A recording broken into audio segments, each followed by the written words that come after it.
Esses últimos 5 meses foram a primeira vez dos últimos 4 anos que eu estudei profundamente outro assunto que não cripto. Eu sempre fui uma pessoa muito pragmática. Eu sempre fui uma pessoa muito focada. Então, quando eu ia estudar filosofia, eu nunca estudei filosofia do ponto de vista do eu. Sempre estudei do ponto de vista de sociedade, compreender a dinâmica. Cripto da mesma forma. Então, eu sempre fui muito pragmático com cripto, olhando para investimento, olhando para hedge, olhando para, enfim, estruturas com futuros, etc. E nesses últimos 5 meses foi a primeira vez que eu estudei, por exemplo, filosofia olhando para o eu. E aí foi quando eu fui conhecer, enfim, fui ler Nietzsche, fui ler Sartre, fui ler Camus. Eu conheci o absurdismo, que para mim é fenomenal. Tipo, acho que foi a leitura uma das leituras que mais mudou minha vida foi ler sobre o absurdismo de Camus, o mito de Sísifo. E quando eu fui reescrever, para mim era muito mais claro quem era eu, porque eu acho que hoje eu entendi melhor o que é o meu propósito. E foi uma jornada, né, de 4 anos para eu perceber que, cara, hoje, genuinamente, eu acredito que o meu propósito é construir conteúdo, desenvolver conteúdo para explicar por que cripto vai revolucionar a nossa geração. Porque, na minha visão, cripto é uma oportunidade geracional. Assim como a gente teve a era dos computadores na década de 80, 90, e formou empresas como Apple, Microsoft, e hoje talvez alguns dos maiores milionários do mundo. Assim como a gente teve os anos 2000, com as empresas.com, a revolução da internet, de fato, e a gente criou hoje talvez duas das empresas mais valiosas do mundo, Amazon e Google, e alguns dos maiores milionários do mundo. E assim como em 2010 a gente teve a era do mobile e do social media, e a gente criou empresas como Instagram, Facebook, o próprio WhatsApp um pouco depois. Eu acredito que os anos de 20 e 30 vão ser marcados pela geração que vai empreender e vai inovar no mercado de cripto. E as pessoas que compreenderem e estiverem apostando nesse mercado, elas não só vão mudar a história de todas as outras gerações dela, como elas vão participar da revolução da história daquela geração. E isso eu só fui entender depois de 4 anos dentro do mercado, e depois, especialmente do último ano, estando conversando com algumas das pessoas mais referentes do mercado de cripto. Um cara que me passou essa visão foi o Alex Van der Sun, que eu tive a oportunidade de conversar na Colômbia no final do ano, que foi o fundador da Ethereum Name Service, foi o primeiro brasileiro a fazer parte da Ethereum Foundation. E para mim hoje eu sei. Então, tipo, se você perguntar hoje quem é o Orlando, enfim, falando do universo de cripto, é um produtor de conteúdo. Na verdade, produtor de conteúdo não. Eu sou analista, não sou produtor de conteúdo, sou analista de cripto que está buscando compreender e traduzir esse mercado para que as pessoas consigam aproveitar essa que vai ser, na minha opinião, a revolução da minha geração, da nossa geração. Se eu fosse resumir de forma muito simples quem sou, eu sou essa pessoa. Pô, gostei, cara. Achei bem profundo. Mas na real, então, quer dizer que você parou para fazer uma jornada existencial e saiu do outro lado como um tecnofilósofo também, é isso? Mas aí você tá como filósofo, cara. Eu ainda sou um pouquinho mais pragmático que o Cássio. Eu ainda sou mais chato do ponto de vista de querer ganhar dinheiro. Mas isso depois de estudar toneladas de filosofia, né? Cara, eu acho que assim, uma parada que eu sempre bati, toda vez que eu analisei cripto, estudei cripto, é que, cara, cripto, beleza, tem a parte matemática. Quando a gente fala de gestão de risco de portfólio, a gente tem a parte matemática. Então esquece. Aí realmente é cálculo, aí é você, enfim, pensar em estruturas estocásticas, é você, tipo, fazer projeções com diversos modelos para entender opções, para entender futuros, para precificar tudo aquilo, toda aquela bagunça e precificar o sentimento do mercado, que é algo extremamente difícil, e aí realmente você vai para quantitativo. Quando a gente fala de investimento em tecnologia no longo prazo, construção de tese de investimento, modelo de portfólio, realmente estruturar algo robusto, cara, aí a gente está falando de filosofia. Eu sempre bati muito nessa tecla. Os melhores textos que eu li sobre cripto são textos filosóficos. Uma experiência que eu tive esse período, né, que eu fiquei fora, eu li praticamente todos os textos que o Vitalik escreveu em 2014, em 2013, 12, 13, 14 e 15. Até eu tenho o livro dele aqui, o que ele lançou, que é uma coletânea de textos. Putz, eu não sei se tá aqui fácil. Depois eu acho. Tá aqui, ó. Esse foi um que eu comprei, eu tava na DevCon com ele.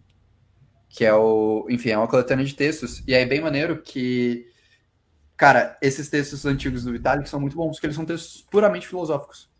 O Vitalik, pra mim, eu acho que ele é um dos grandes pensadores de cripto, porque ele conseguiu fazer uma parada muito foda, que foi unir matemática com filosofia. Mas se você lê os textos do Vitalik, eles são extremamente densos, extremamente filosóficos. As referências que o Vitalik constrói, a visão que ele constrói. Então, cara, pra mim, pra você ser um bom analista de cripto, você tem que entender muito de filosofia. Quando a gente fala de tokenomics, quando a gente fala de, enfim, pensar em sistemas, né, de incentivos, etc., tudo isso é filosofia, cara. Nick Carter, o Vitalik, os caras da Framework, todos esses caras é muito mais pesado do ponto de vista filosófico do que do ponto de vista matemático. Quando a gente for falar de precificação, price target, estabilizar, criar hedging, essas coisas, aí beleza, a gente vai para matemática. Mas antes eu acho que a filosofia vem muito de encontro com o mercado de cripto, com uma boa taxa de investimento e um bom portfólio. Eu acho que isso é uma coisa que a gente aprendeu junto, né, cara, nas idas e vindas. Eu também fiquei com um feeling parecido. Porque, no fundo, o pessoal menospreza a questão filosófica como se fosse, tipo, você ficar filosofando, tipo, por que, que o azul é azul, sacou? Mas não se trata disso, né? A filosofia aqui, acho pelo menos pra mim, acho que pra você deve ser parecido, ela vem com a arte do pensar. E, cara, pensar é o que nos permite ter conclusões, tecer hipóteses, entender como é que a gente pode testar uma hipótese e aí ir sentindo a direção geral das coisas e depois disso tomar decisões de investimento. Acho que, de repente, algumas das nossas grandes sacadas, né, dos últimos 2 anos começaram com viagens filosóficas, né? Com certeza, cara. Eu acho que um dos últimos papos que a gente teve, até off, sobre a vida e sobre cripto, foi quando a gente olhou para esse ciclo atual de mercado e a gente falou, cara, não é que o mercado de cripto está valorizando, é que o dólar está desvalorizando. E isso é uma questão completamente filosófica. Tipo, a gente está olhando para uma perspectiva de coisas que aconteceram, sei lá, em 3, 4 vezes na história da humanidade. Tipo, sei lá, Império Romano, o Real Português na época das grandes navegações. E a gente talvez esteja vivendo isso, a terceira ou quarta vez na história da humanidade, que pode ser o fim da hegemonia dos Estados Unidos. E, cara, isso é filosófico. Beleza, depois a gente vai para o quantitativo, por quantos dólares a gente já está na economia, como é que foi toda essa dinâmica, taxa de juros, como é que estão os balanços dos bancos, etc, etc. Mas, para um primeiro momento, olhar e falar, caramba, o mercado valorizou 90%, e por que ele valorizou 90%?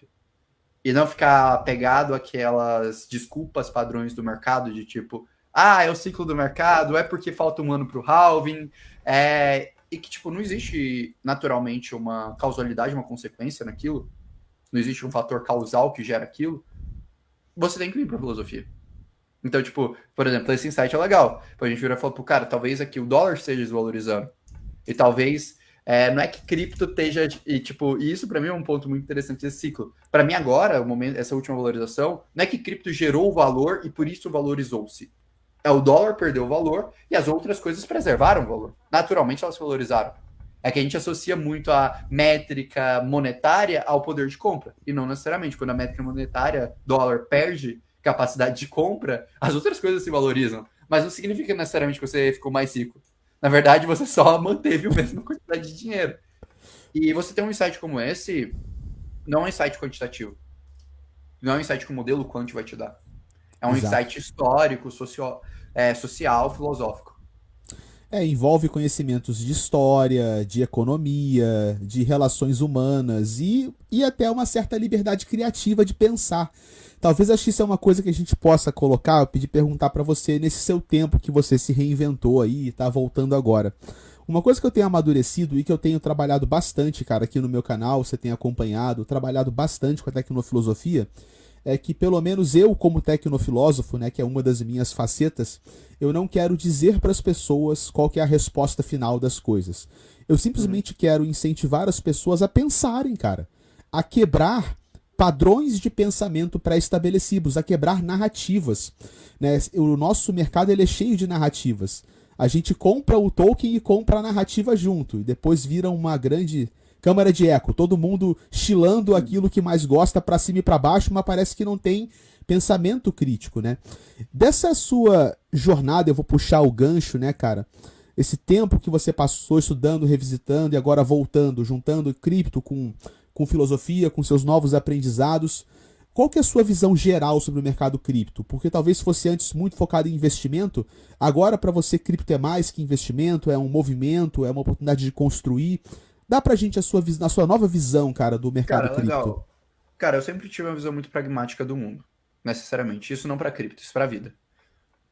Eu percebi que ela é uma visão legal, é uma visão, enfim, que faz você ser produtivo, você ganhar dinheiro, e mantenho essa ponta dessa perspectiva.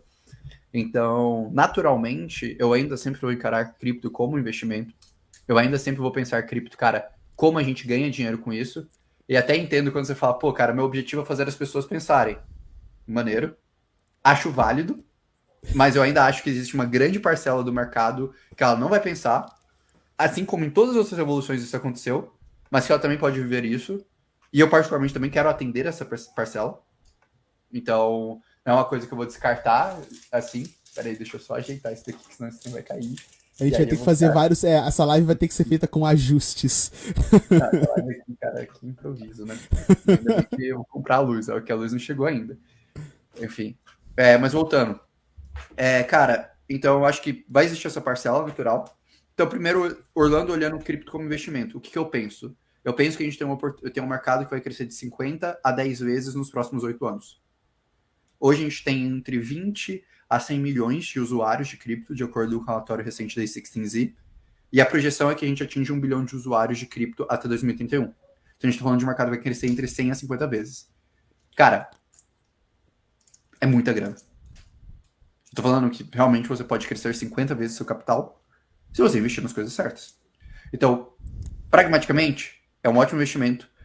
Desde investimento de tempo, se você quiser empreender, a investimento financeiro, se você tem capital sobrando, ou se você está construindo o seu dinheiro e está alocando ao longo do tempo disso. Essa é a minha perspectiva do ponto de vista de investimento. Minha perspectiva do ponto de vista de pessoa. Eu acho que cripto também tem a oportunidade de transformar muito do que a gente compreende como verdade e como modelos de incentivos no mundo. E isso me desperta o interesse de olhar para Public and Goods, de olhar para outras iniciativas. Particularmente, agora, eu quero ser um cara muito mais Web3 nativo. Opa, falei que ia cair. Aí, a Cara, Light Ring, mané, foi. não, é impressionante como a iluminação muda pra caralho, né? Caralho, velho. Que coisa triste. Cara, eu tô pensando se vale a pena ainda tentar manter esse negócio aqui.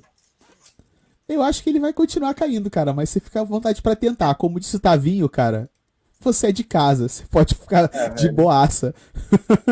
Cara, quer saber a real? Acho que eu vou tirar esse trem aqui e a gente deixa ele quietinho, porque senão vai dar muito trabalho. Tá dando muito trabalho.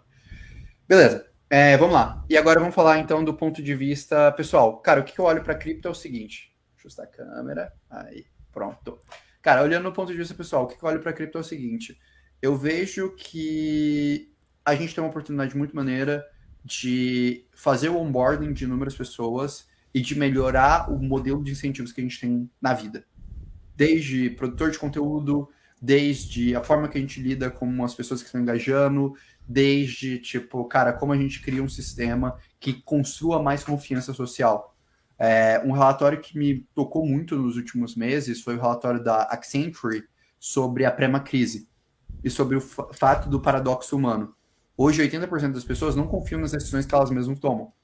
E isso é um sinal muito nítido que a gente está num mundo que a verdade é muito escassa. E blockchain pode mudar essa dinâmica. Então, pessoalmente, aí eu olho para a bandeira do propósito, eu vejo que a gente conseguir expandir essa adoção, a gente está falando de um mundo mais transparente, mais verdadeiro, e eu acredito que as pessoas necessitam disso.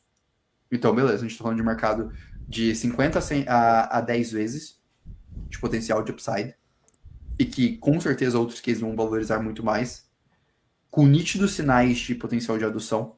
Então, que é uma oportunidade ótima do ponto de vista de investimento e do ponto de vista de propósito. Você realmente pode contribuir com que as pessoas tenham mais confiança no mundo. E talvez esse hoje seja um dos maiores problemas que a sociedade vive.